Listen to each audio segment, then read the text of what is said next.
What's up? What's up? Let's welcome y'all to the Other Guys Sports Podcast. It is April 15th, 2022, and we are coming back at y'all with some more sports talk.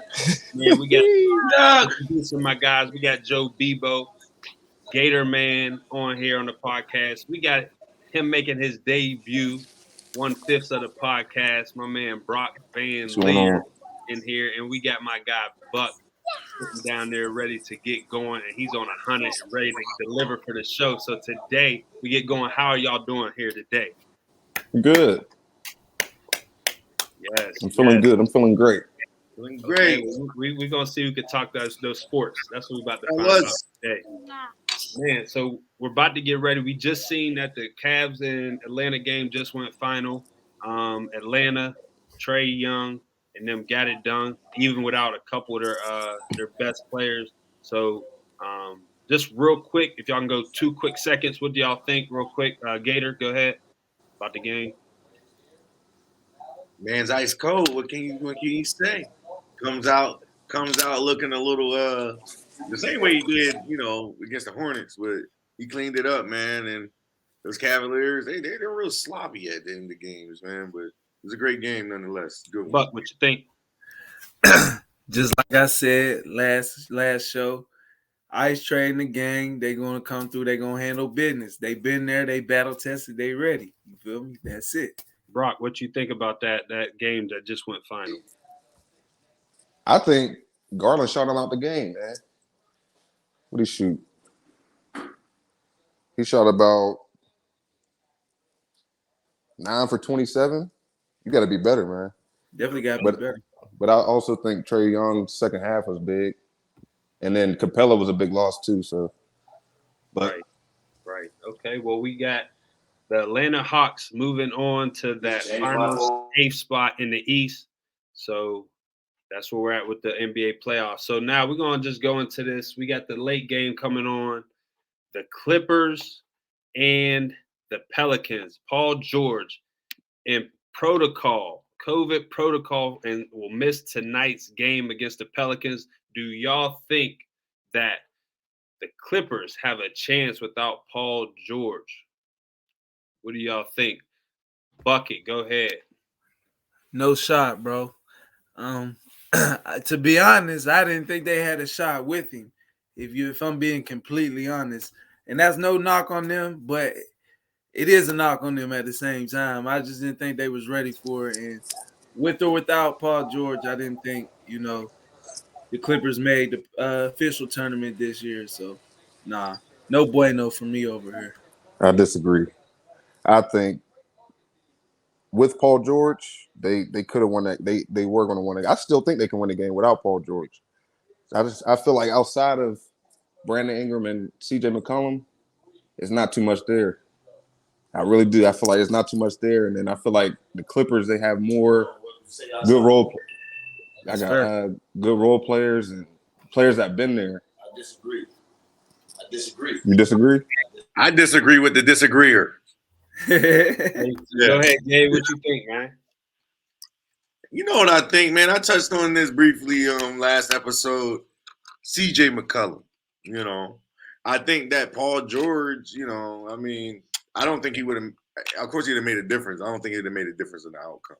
But it's always, it's always like a kick in the butt when you lose players that change the game like that. So, me as a fan, of course, I want to see Paul George play. I want the Clippers to be, 50%, because the other 50% come with Kawhi Leonard. So even with Paul George, them dudes are at 50%. I wanted to at least see them at full capacity, though. So it stinks. Okay. All right. Well, yeah, we wanted to keep that one brief, but I wanted to see where everybody was at as far as that. If Paul George missing the game had any effect on the Clippers tonight. So I guess everybody feels like they had no chance anyway. So that's very understandable. So moving on, we want to go into the next topic. Ja Morant on a matchup with the Timberwolves said, "We ain't ducking no smoke." He said they'll run up in the chimney. That's what he said. Now, does this affect the matchup against Beverly, Edwards, and Cat? And who wins this matchup in this series? I want this one first, man. I want this one. For real. Go no, ahead. John, they not ducking no smoke. I just want to let that be known. I could have said that for him before he said it. The Grizzlies, they don't know any better, man. They not the Grizzlies that we know with Gasol and Zebo and Tony Allen. These young boys, they don't know no better, man. They don't fear anything. You remember last year when my boy Joe Bebo, your boy Iguodala, you know, when he was there in Memphis and them young boys ran him out of town, pretty much talking that, you know, if you're not buying in, fam, hey, it's over. We not rocking with you. You know what I'm saying? Go ahead. Cause we not like we here to win. We're here to play. That's what they've been on. That's been their MO. That's the type of identity they was trying to build since before this year. So for them to come forward and say this year, like somebody like Pat Bev coming in, who Pat Bev is, who I think is a man that deserves everybody respect around the league. But nah, they have no reason to be scared of a player like Patrick Beverly. You know what I mean? Because their whole MO from the jump has been we not ducking no smoke, which is why they was able to win that many games this year without Ja Morant because they got that. You know what I mean? So nah, without a doubt, they legit everything the Grizzlies is saying we not ducking no smoke is 100%. So nah, the Memphis Grizzlies win that series in 6. They the second seed in the West. They earned it, and they are who I think they are.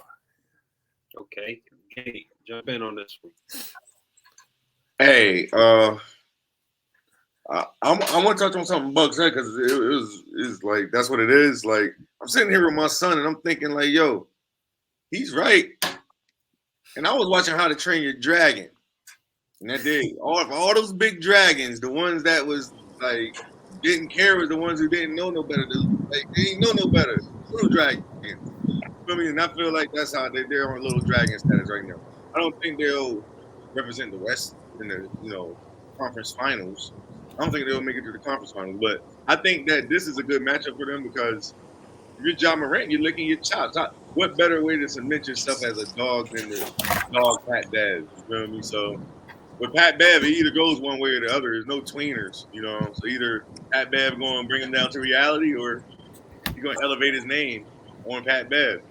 You know, hey, shout out to Pat Bev because every year in the league he made the offs. I just had to put that in there. Oh yeah, shout out. Pat Bev's a winner, so that's the thing. And He definitely is.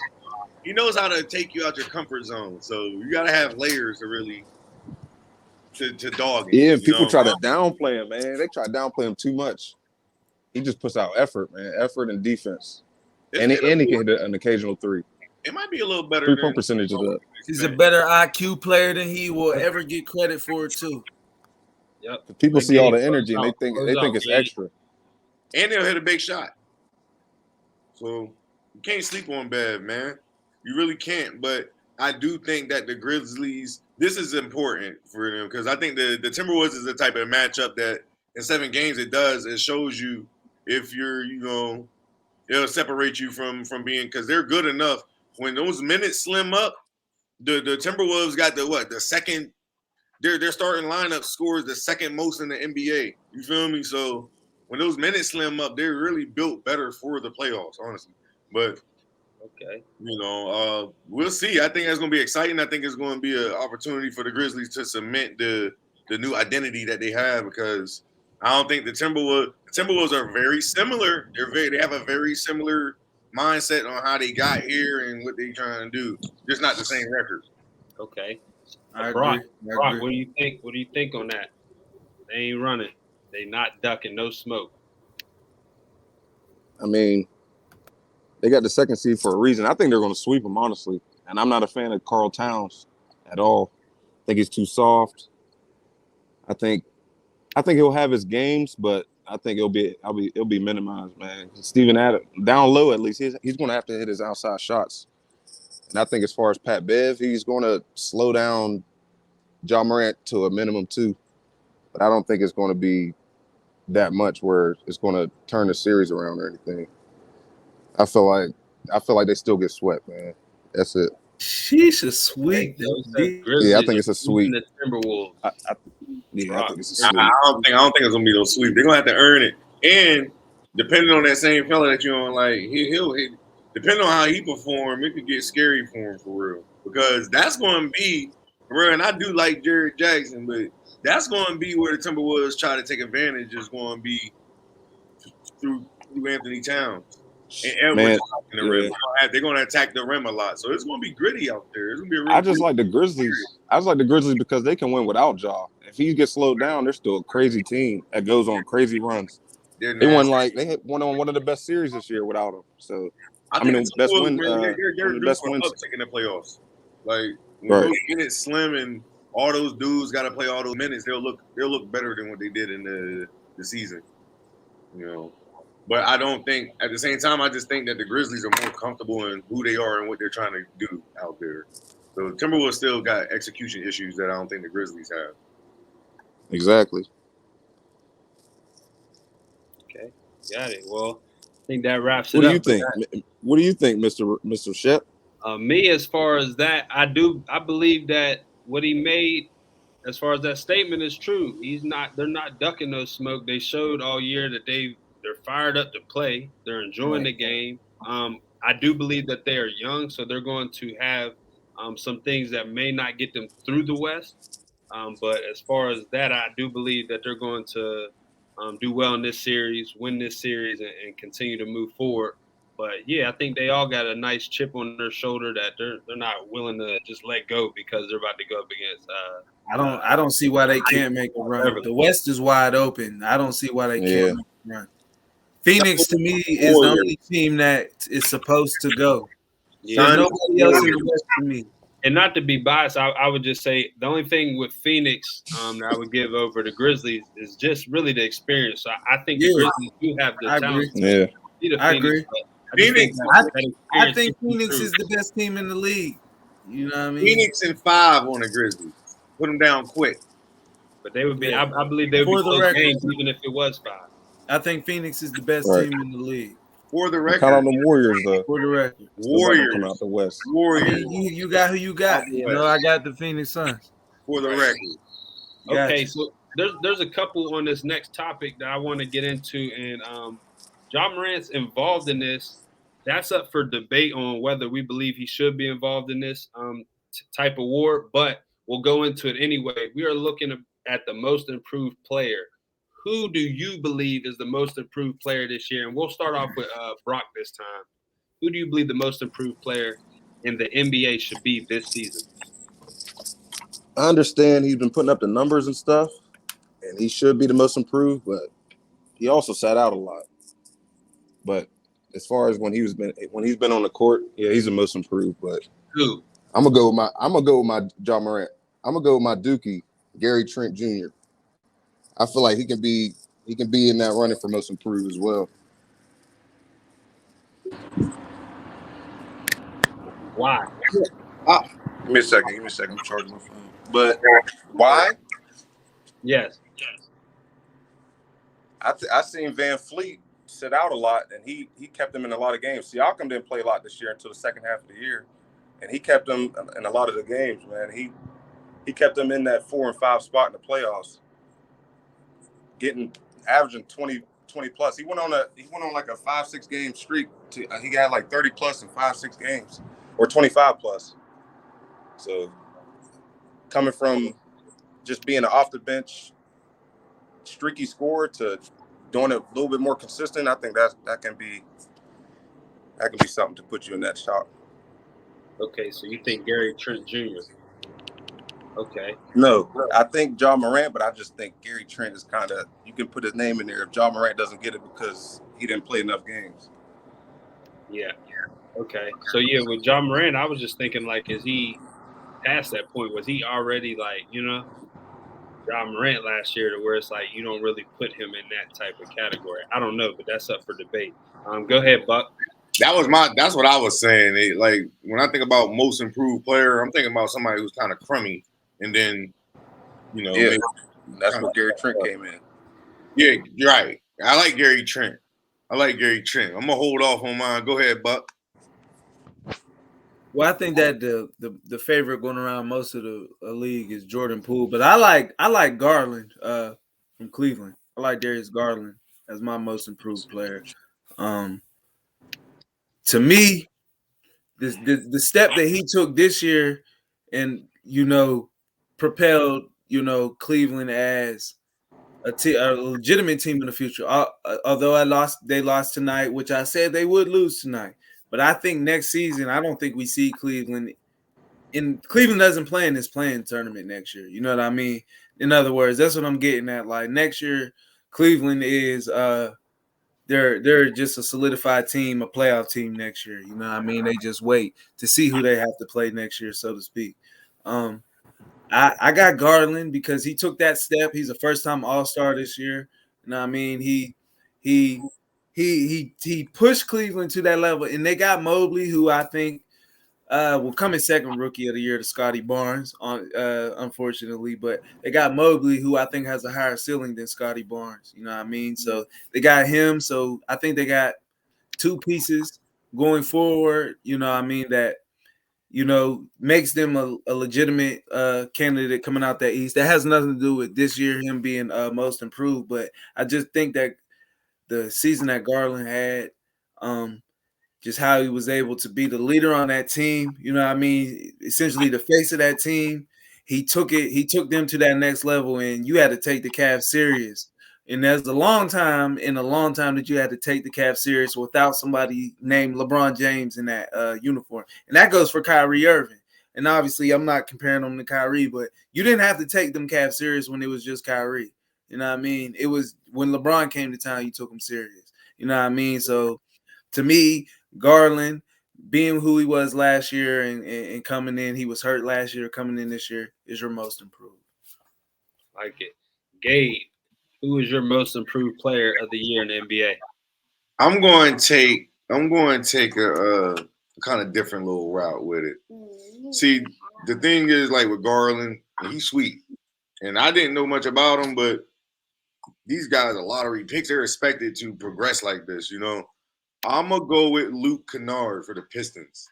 I think he was like an afterthought. And he's leading the league in three-point percentage. Towards the end of the year, the man was snapping. I hate Duke players, guys. He plays for the Clippers, by the way. Just a little correction. And I think that, he ain't going to get it this year, but that would be my pick. And I wouldn't be surprised if he would be in line for it next year. I think he's going to give you almost 20 a pop next year. So I'm gonna go with Luke Kennard, man, because I don't want to go with Tyrese Maxey for the same reasons that I just think he's expected to progress. But give me Luke Kennard. Okay. I wasn't being biased either, by the way, with these Duke players, man. I'm just them boys come in garbage and turn nice. That's what they do. All right, yeah. Coach K. I can't agree, but I'll just let you have that one. So moving forward, anyway, what they gonna spit out moving forward? Hey, Coach K's gone, fam. It's over. Done. All them players coming to Villanova. We got the number one class in the next 3 years, man. But I'm gonna let you go ahead. We're gonna continue. Okay. Shire's the champion. Shire's the champion. Hey, so that brings about the first few topics, man. We are definitely about to get this thing switched up. We are about to get competitive, and we're going to see who can make the best points, the most points, and deliver them accurately. So we're going into our segment we call Around the Block. Around the Block. So we got a couple questions around the block, and we just want to hear what y'all have to say about these topics. So here we're going to get started. We're going to start this one off with Gabe. As y'all know, if you are a fan of the show, we doing 2 minutes. You got 2 minutes to make your point. I will track your points.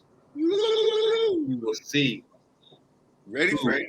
Takes this championship today. All right, so we're going to start off with Gabe. I'm going to sit here. I'm going to put the question up here on the screen and just let me know, hear what you think. So right now, we got Ben Simmons and Zion. We're hearing a lot of stuff. We don't know if they're coming back, they're not coming back, or whatever. But we want to know from y'all, Who do you think will be playing first, Zion Williamson or Ben Simmons? Gage, you got 2 minutes. Your 2 minutes starts now. Won't even need 2 minutes, shit. I need it. Zion Williamson will be back. Look at this. This dude's clearly a con artist. Now, I'm going to tell you what he did. He thought they were going to be losers. He didn't like the moves they was making. He's sitting in the tuck waiting to go contend. Found out, like, yo, it's all right. Now he's looking from the bench. Like, I can fit in good with those guys. He comes off the bench, he's dunking and he's doing all this stuff. Shed all the water weight. So Ben Simmons is a chump, okay? So he's not returning. Only way he's returning if I heard whispers in the wind that he probably would return for game 4. I know that ain't happening unless them boys is up 3-0. If they're up 3-0, and when they were showing him on his clips, that's how I know he ain't returning, bro. Man was breaking shots. Who breaks shots on clips that they showing? Ben Simmons returning. He out there breaking up shots. Man, Zion Williamson would be back, and I think he's going to be highly effective because the man is clearly a black con artist of some sort. I think he had a change of heart. Like, that's all it is. He wasn't physically hurt. He was hurt here. So he'll be back. All right. So we're going to go ahead and jump to Buck on this. Buck, man, you got 2 minutes. What do you think? Ben Simmons or Zion Williamson coming back first? Go.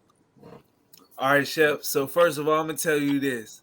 I think the first question you should ask us the next round is, what's the last Sixer jersey we all bought? And I think everybody should have to answer honestly. So I'm going to leave that there. But here's what I got to say about that. I think Ben Simmons comes back before Zion for sure, because I just seen something earlier today. They said Ben Simmons is walking around the building like he's that guy. And in fact, they compared him to Michael Jordan. Now, that's not me. Obviously, Ben Simmons is nowhere near Mike. You know what I mean? I don't want to disrespect Mike by saying that. But for anybody to say that the man has the confidence of Michael Jordan, that lets me know that he's walking around there like he's ready to come back and make a difference on that team. You know what I mean? So, with that being said, I ain't hearing that about Zion. You know what I mean? Every time I turn around, they're saying Zion got an injury that sets him back. They're saying he doesn't even want to be there. It's a lot of negatives, and he don't seem like he want to play there. So Zion's not probably we don't see him till next year. He's on the shelf. Ben Simmons plays this year. He got a chip on his shoulder. I think he knows that the Nets can compete. I think that if they start that series and it's competitive going in, if we can see it pushing into 6-7 games, absolutely Ben Simmons come back. He can make a difference. He can come off the bench giving you like 18 minutes. That's enough to propel them into the second round.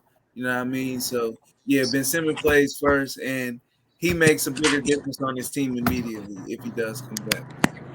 Scapegoat. Okay? That's his biggest role, the scapegoat. Hey. When he find out he ain't defending nobody without Embiid behind him. Whoa, now it's Embiid. Hey, whoa. It's Brock's turn. Hey, all right. I think Ben Simmons comes back first. Hold up, Brock. So, Brock, your 2 minutes starts now. Who do you think will be back first, Zion or Ben Simmons? Go. I got Ben Simmons, man, because I don't think Zion's team's going to be in the next round. I think they're going to lose today. That's the only reason why I got that. I'm going to stick with my gut. I'm going to go with the Clippers. I got the Clippers winning, so I don't even feel like Zion's team. They'll be in the offseason working out. He'll be ready for next season. And the Nets, they still have a whole series to go through, so I feel like he'll be back before him. Okay. That's all I need. He must not have been on the show before. That's all I need. That's all I need. His team's going to be gone. What else do I have to say? Ben Simmons will be back before him. He's not playing tonight. All right, so we'll wrap it up right there. So we got the end of the first round. You do have another opportunity in the next. Brock kept it short, so he got short numbers. So Gade ended up with 2 points. I gave Buck 3 points. He brought a lot to that. I got to give it to him.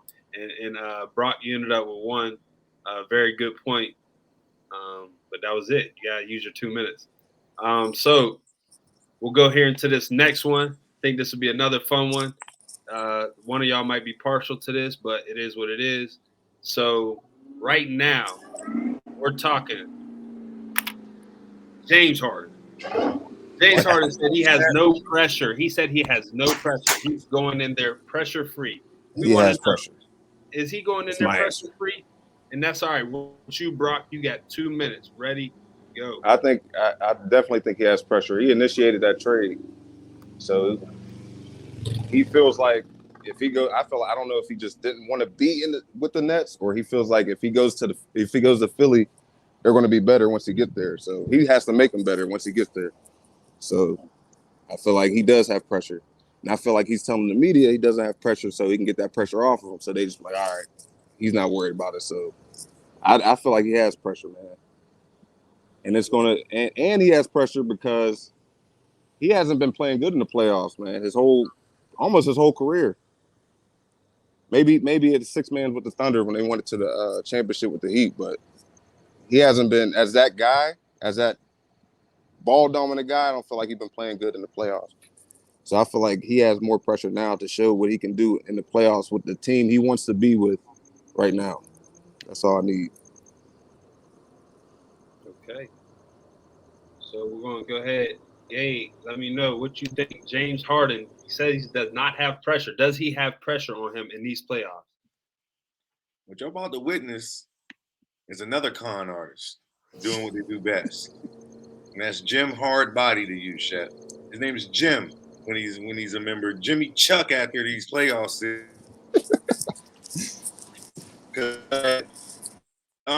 When he first got there, first of all, James Harden wanted to be a Sixer when he left the Rockets. It didn't happen, so he became a part of the Nets. You know, the Nets tried to run him into the ground because those dweebs wasn't playing.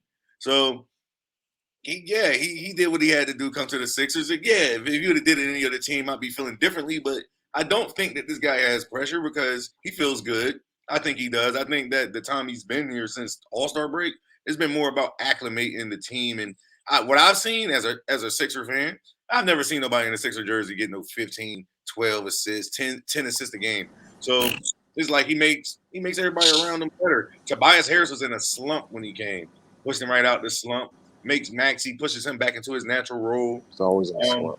Like I said, half-court basketball, you still got to stop this monster, and you got to stop 21. So I think that you'll see James start taking 20 shots a game almost, but I don't think that he's feeling the pressure, man. I think that, he is where he wanted to be, and he's happy. Yeah, that's important in a good playoff run. Look at all these guys. I got a team full of happy dudes. So I think that, he's confident. He's playing with the league's MVP this year. So why, I don't see why you feel pressure. He's not even the front face of this movement. Okay. So we got Buck. 2 minutes. Does James Harden have pressure this season in this playoffs? Go. To say James Harden has no pressure in these playoffs is ridiculous. Are you kidding me? This dude is a known playoff choker since his entire career.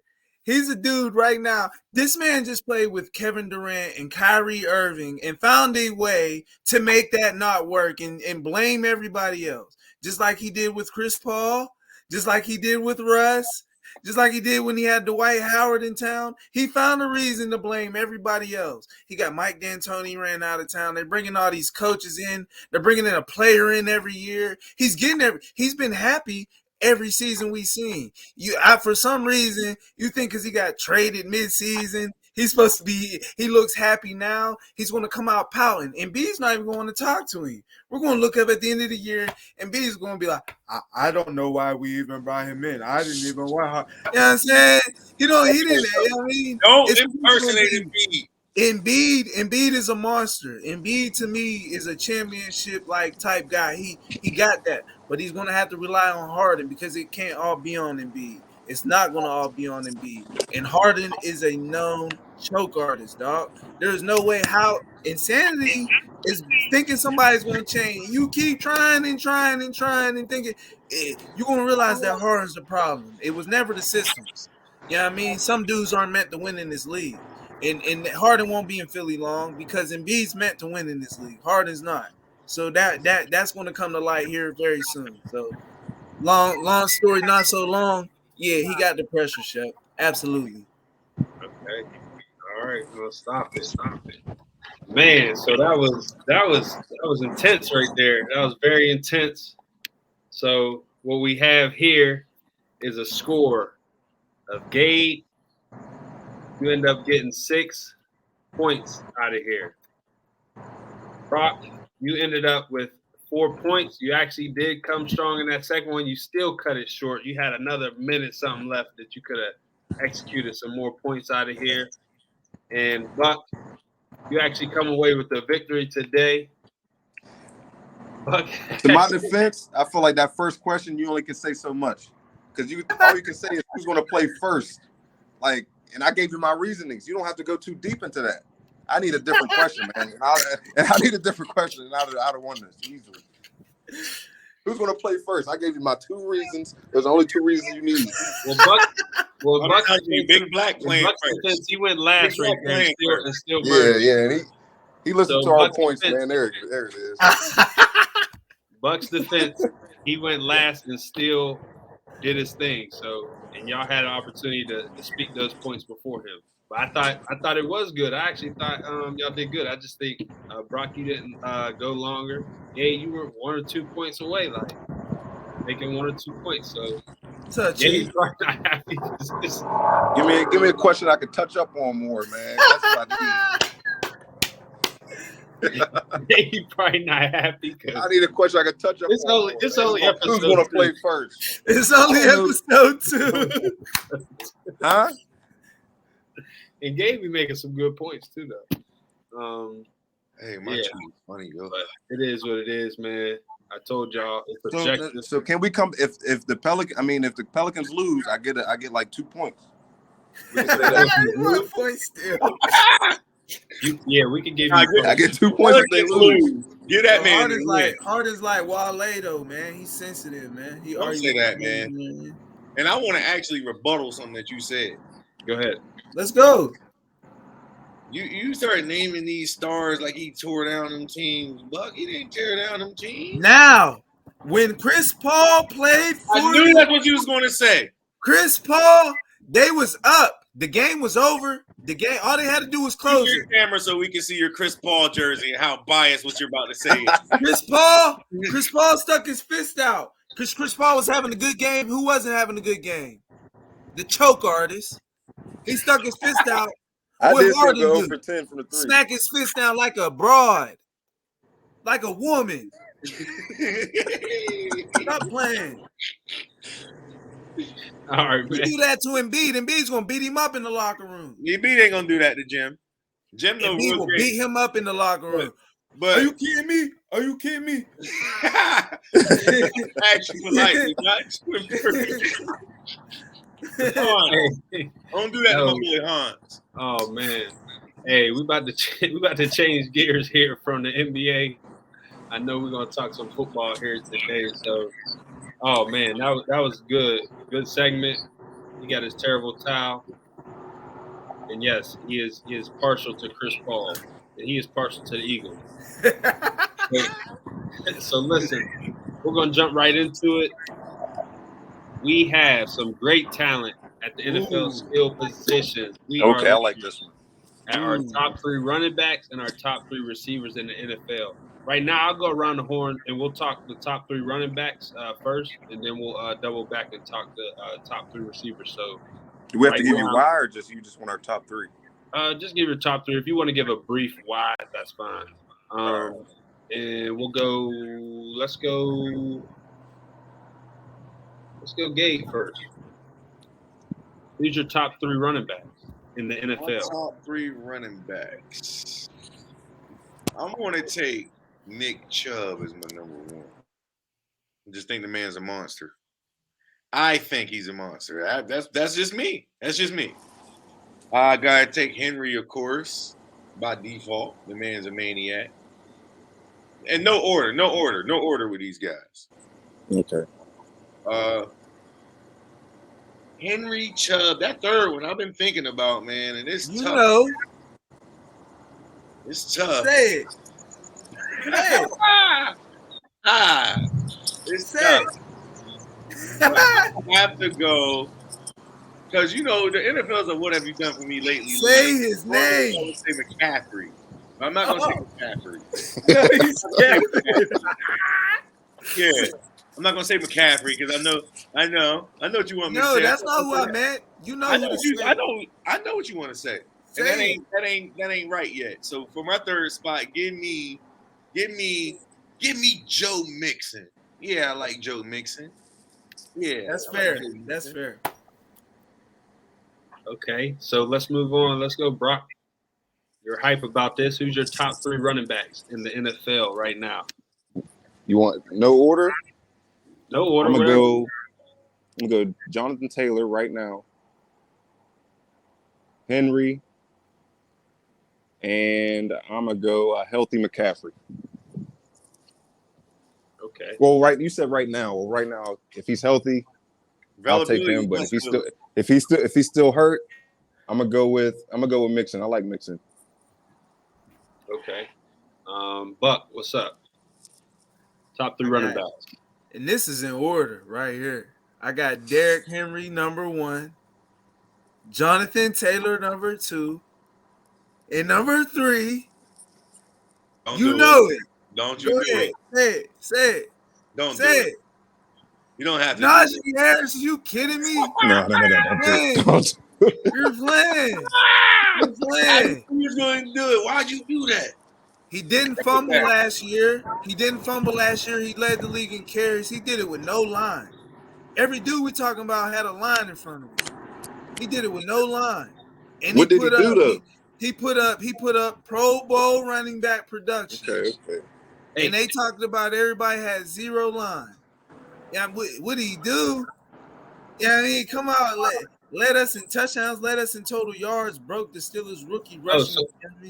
So let's do when you're getting the something. most volume, though, you got to do that. I mean, you don't have to, but that's going to come. So Derrick Henry wasn't getting the most volume every year? Let's do something real quick. He has the most touchdowns. Okay, but Derrick Henry also got a line. Okay. But Najee Harris had like 11, 12 touchdowns last year. How many he had? Hold up 1 second, because I want y'all to do that because I believe y'all had 3 different people in there. Yeah. I think you had Najee. Who did Brock have different? I had Joe Mixon instead of Najee. No, but who's your 3? They getting drugged? So it would be Mixon, Najee, and McCaffrey, who would be different. 38, right? Yeah. Well, actually, Gade did say Mixon. But Gade had somebody who was your 3? Gade didn't say. Did Gade not say Jonathan Taylor? Because me and Brock both said Henry and Jonathan Taylor. You did. We both said Derrick Henry, Jonathan Taylor.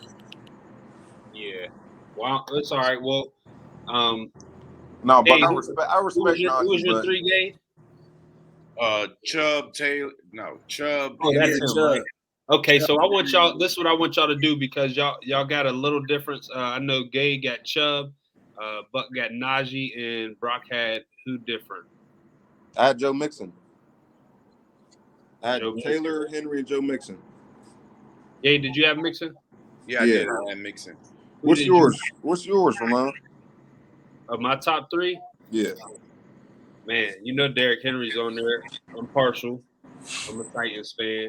So I would definitely say Derrick Henry. I like Jonathan Taylor. He's in my division too, so he definitely was putting on. And man, that's tough. McCaffrey didn't play last year. Yeah, you're right. Or the year for that, man. Right. If we're going, all right, we're going now. I wouldn't go McCaffrey, but I like the Mixon pick as well. Yeah, Mixon's a dog. The year they had. I thought he was big to the year that he's a dog. I'm picking. The only way I can get my pick is if you get 20 plus carries a game. You got to be like that. You got to be a so you like Nick Chubb better than Jonathan Taylor right now, Gabe? I like Jonathan Taylor. I think Jonathan Taylor's like a baby Nick Chubb to me. See, I just think Nick Chubb didn't have the best QB at his spot either, but neither did Taylor. That's what I'm saying. That's why I said that's why I like Taylor over him. But Taylor had that weak boy Wentz with that Philly juju on him. Hey, so all right, so let's go back around. We'll go Buck first. Hey, we'll go Buck first. Top three receivers. They had a top three depressed receivers. Man. Top three receivers. Now this is tough. All right, this is no particular order for me. Give me Devontae Adams, DeAndre Hopkins. Even though he had limited output last year, I still got to put him there. And are you kidding me? Super Bowl game-winning touchdown, Cooper Kupp, number 3, like right there. So 1A, 1B would be for me. I would put 1A Adams, 1B Hopkins, and immediately 2 would be Cooper Kupp, no question. So that's my top 3 right there. Rock. I'm going a little bit different.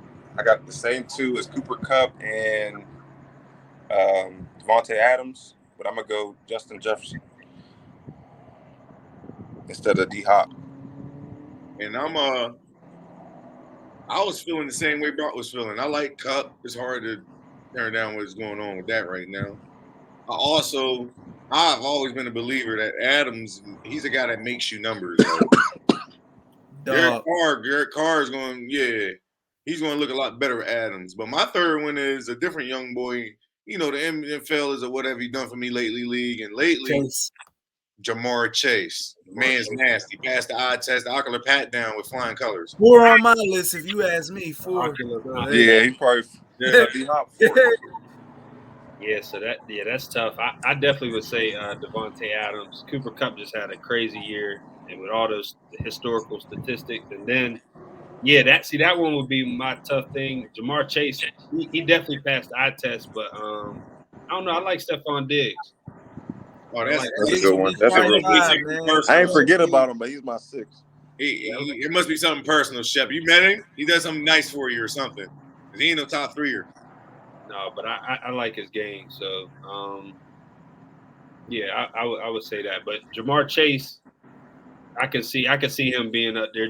He looks like a veteran. He looks strong at that wide receiver position. Who's a better receiver, Diggs or Mike Evans? Then, if that's how you feel. Diggs. Well, I like. That's a good question. I'm not gonna lie.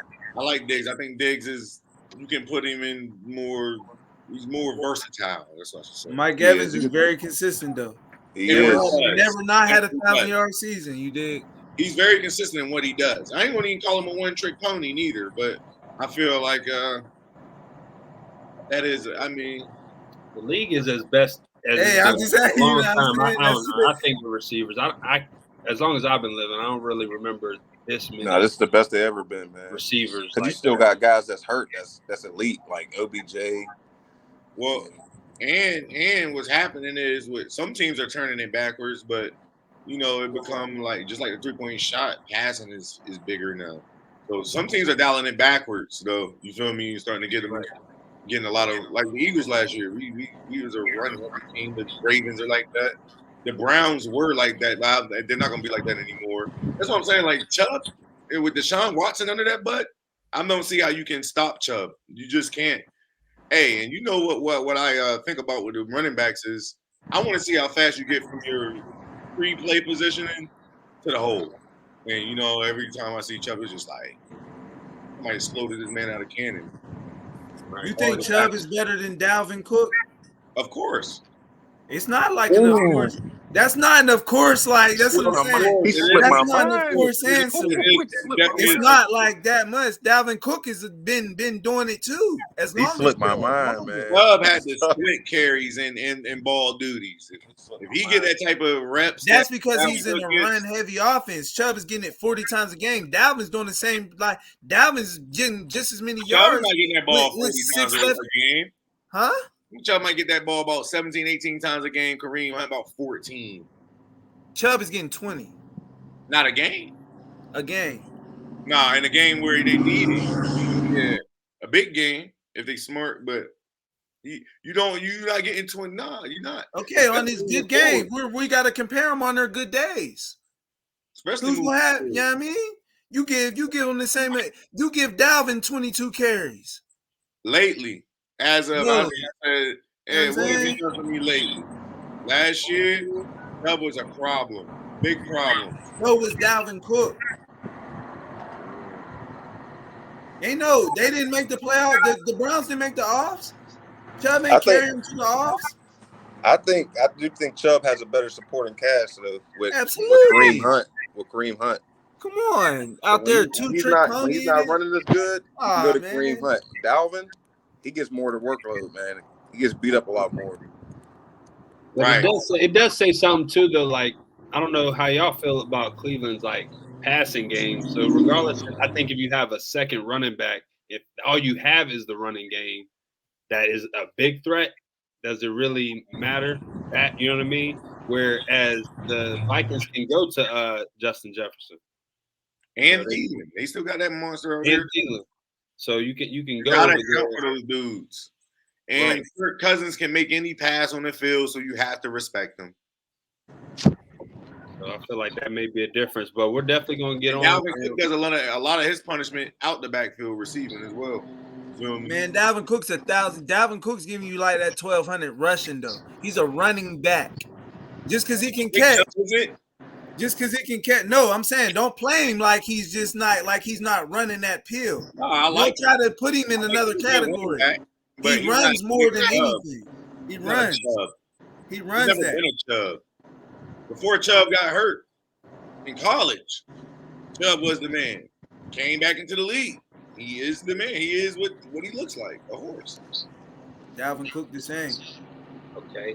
We're going to get into the last topic. It's going to be a football topic. We're going to talk a little bit of the draft. We'll get more into the draft next week. But right now, there's a list of teams on here.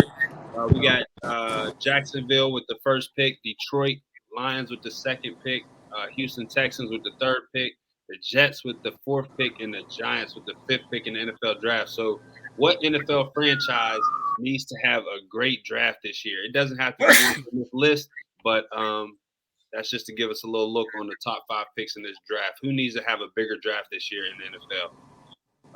Go ahead, Gabe. That's a tough one, man, because most of those teams are very tough. Yeah. in the pits.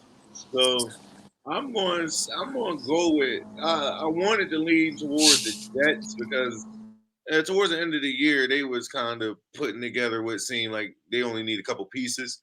Also, though, the Giants are a team that I feel like, bar injury and a couple pieces, they can be pretty good too. But I'm gonna go with actually the Jaguars. I think that they're the furthest right now in their little rebuild for real because they already had a decent team.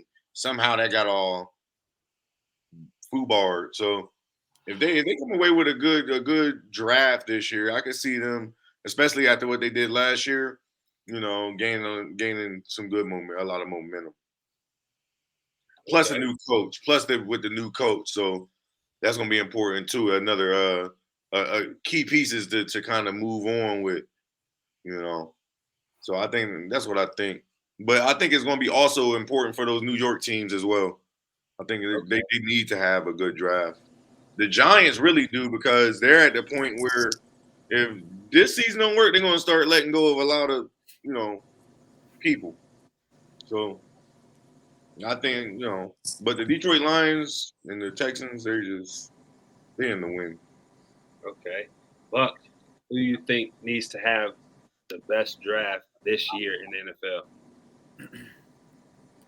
I think that is the best draft. He needs to go to the Detroit Lions. Reason being, when we look at those other teams, we have Jacksonville first.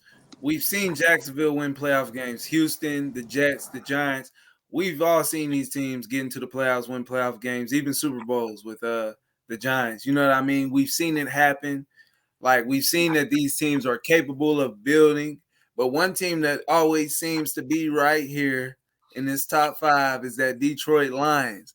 And I think that one thing that makes them look bad is the fact that Matthew Stafford goes to LA in 1 year and brings home a Super Bowl, which lets you know that that's how draining that organization is. You know what I mean? Like, it's like you got a guy like Stafford who you waste how many years? What is this? He was in the league like 12, 13 years. Well, how many years has he been in the league? Stafford came in like 2009, I think, right?